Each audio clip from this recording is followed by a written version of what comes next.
जी welcome back student. अच्छा जी, ऐसा है कि टैक्स कंसिडरेशन जैसे हम बात कर रहे हैं ना, आफ्टर टैक्स कैलकुलेशन हमने करनी है तो वो उसी से लिंक है।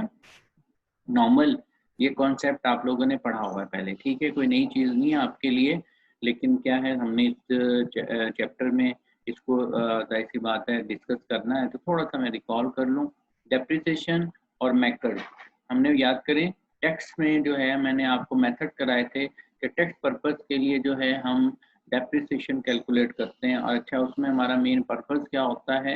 हमारा मेन पर्पस ये होता है कि हम क्या करें, अपनी जो डेप्रिसिएशन एक्सपेंस है उनको बढ़ा दें।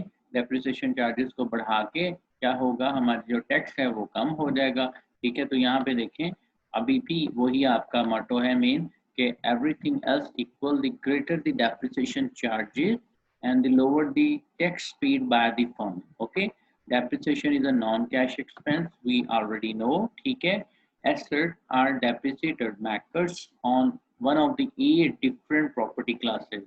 Again जी, स्ट्रेट लाइन मेथड भी था, थोड़ा रिकॉल कर लें स्टूडेंट।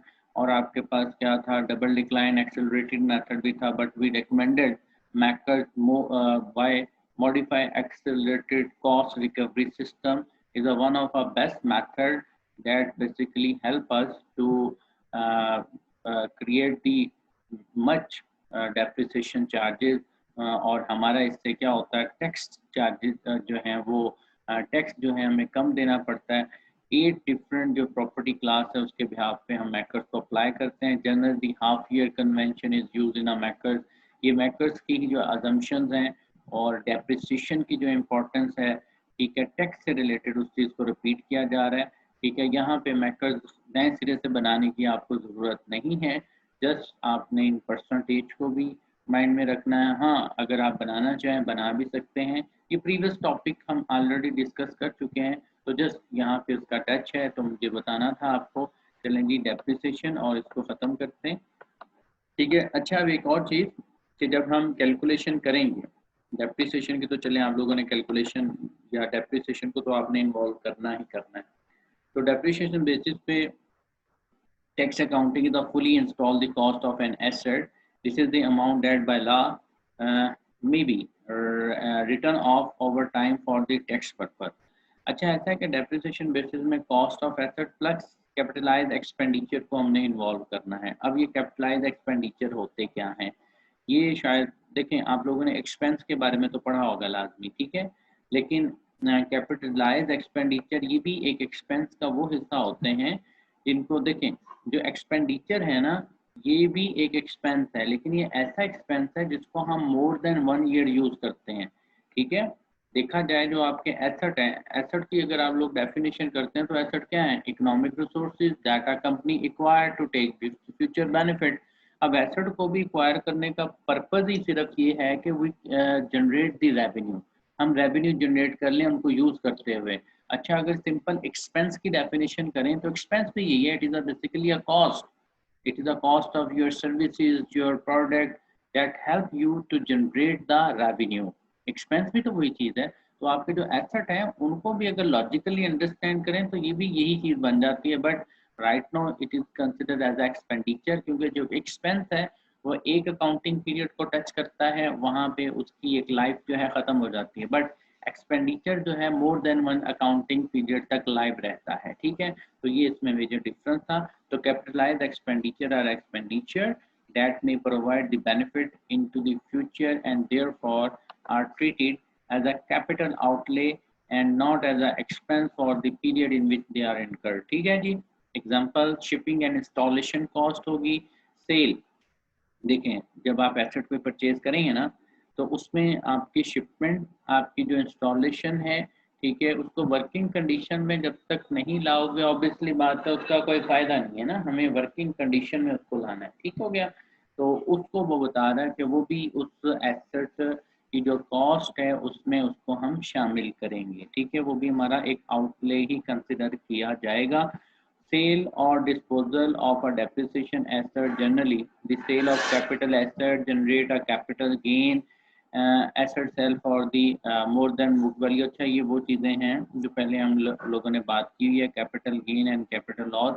समटाइम जब आप डिस्पोजल ऑफ डेप्रिसिएशन जो एसेट है, जो रिप्लेसमेंट का केस है, या ऑलरेडी जो यूज आपके पास एसेट होता है, या इवन दो कि यही एसेट अगर आप जो नया एसेट है उसको जब आप उसको टर्मिनेट करने जा रहे होते हैं, आप 5 साल अगर उसने बेनिफिट देना था, 5वां साल आखिरी साल वो क्या है, अब वो सेल कर रहे हैं, आप उसकी आफ्टर डेप्रिसिएशन उसको जो भी एक सैल्वेज वैल्यू थी, स्क्रैप वैल्यू, तो उस पर उसको सेल करें, तो उस केस में उसकी बुक वैल्यू हमें चाहिए होती है।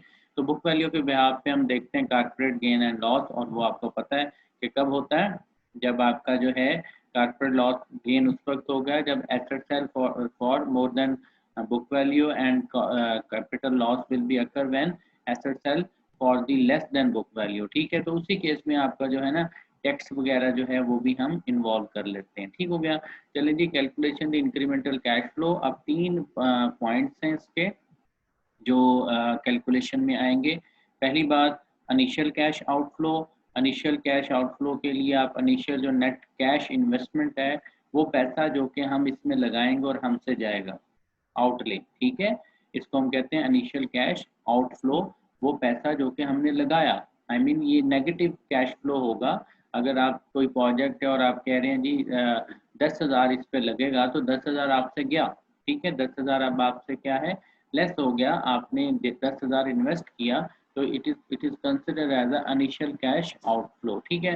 Interim incremental net cash flow जो है, those net cash flow occurring after the initial cash investment but not included the final period cash flow। अच्छा, इसमें जो है ये वो कैश फ्लो हैं जो कि आपके इंक्रीमेंटल कैश फ्लो कहलाएंगे, और ये इंक्रीमेंटल कैश फ्लो जो है आफ्टर 1 ईयर, जैसे हमने कहा है, वो हमें बेनिफिट मिलना शुरू हो जाएंगे, और लेकिन इसमें जो है जो फाइनल ईयर का बेनिफिट है वो जो है कम्प्लीटली शामिल नहीं होगा। ठीक है।